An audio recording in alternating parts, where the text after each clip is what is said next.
Alright, YouTubers, this is my Segacd PC project, and I've had a few requests to tear it apart, show people what's inside of it, so I'll do that. Should be getting pretty good at this now. This is my third take. So, first thing we do, got to pull the top off of it, and all it's held on by is a couple pieces of tape. I'll explain why a little bit later. Come out on the other side.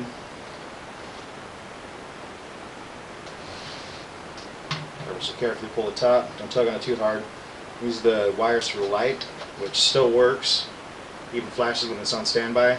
None of the rest of the switches work. I've seen other guys that have made them work, but I didn't feel like it. There's not really a lot of room, so they're just there for show. Off this side. Alright, this is a VIA EPIA M10000 1 GHz motherboard with a 0.5 gig of RAM. I know it's not very fast, but it goes plenty fast enough for what I need to do, and it's kind of funny. I'm making a YouTube video of it, and it itself can't go on YouTube. Too slow. Yeah. So, next step, we'll pull these top two screws right here that hold the side fan on.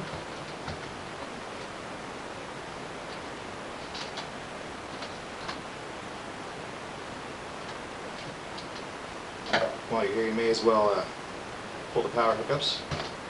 One there, and that's for the side fan. Off this side. Now for the other side. I know for the original units, there's usually 6 screws holding the bottom of the top half here, and this one only has 4. I had to shave off 2 screw posts, otherwise they'd be blocking off everything. Oh, lost one.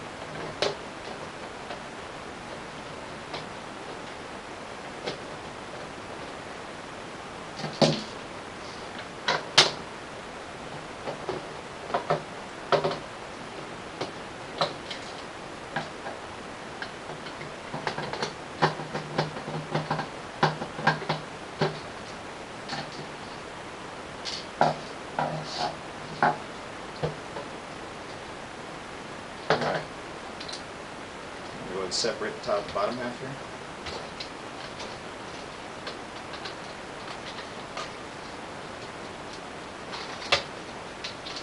Of course, we're not going to be totally separated. There's your IDE cable right there, and it's cut right through the bottom. And there's a piece of let's see, I think that's the piece of the foam that came on the underside of the motherboard when I got it. And I use that to keep the cable from touching the bottom side of the board.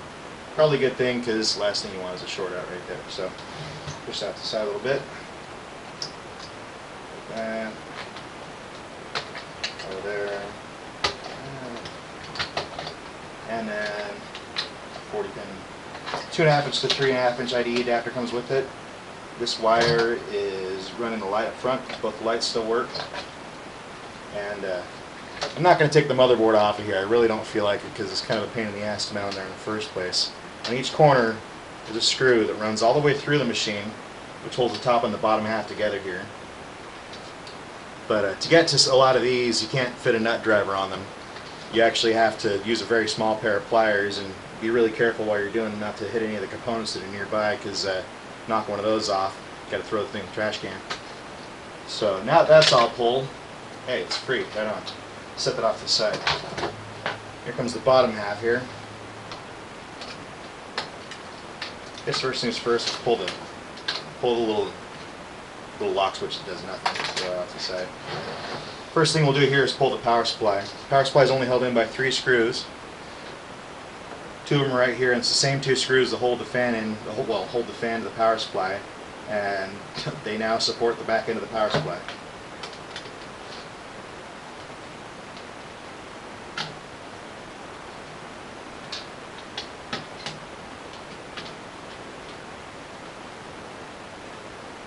You guys won't be able to see it down here, so I won't bother showing you, but one of the 2 screws that holds the CD-ROM drive in is also the front mount, the front screw for the power supply. Let's back that off a little bit. Pull the back end up, and the whole thing just kind of falls out. And this is a Sparkle Power. I'm not going to get too close here. You guys won't be able to see the numbers anyway, but this is a Sparkle Power Flex ATX 200 watt power supply, and it's plenty enough for the motherboard and for the DVD-RW drive. It's kind of nice, so the thing still burns DVDs. So over here. Now the CD-ROM drive its lights are hardwired in. Can't really unplug them or anything. So you've got one LED here for the DVD-RW drive, and this one's for the hard drive. Just go ahead and pull pull the screw out the rest of the way here. Don't really have a lot of experience narrating here. It's my first time. I feel like I'm talking to myself. I don't do that. Alright, so since it's hardwired, I'm not going to tug on it or bring it too far out of the way here. I'll just go ahead and set it down right over here. And you can see in the very bottom of this is the hard drive. Just a little 80 gig, that's all I really need. And yeah, it's definitely kind of dirty. So now you've seen that, and I've got it ripped down to nothing. I'm going to go ahead and stop this and kind of get things back in order here and put it back together, hopefully in less than 4 minutes. Here we go.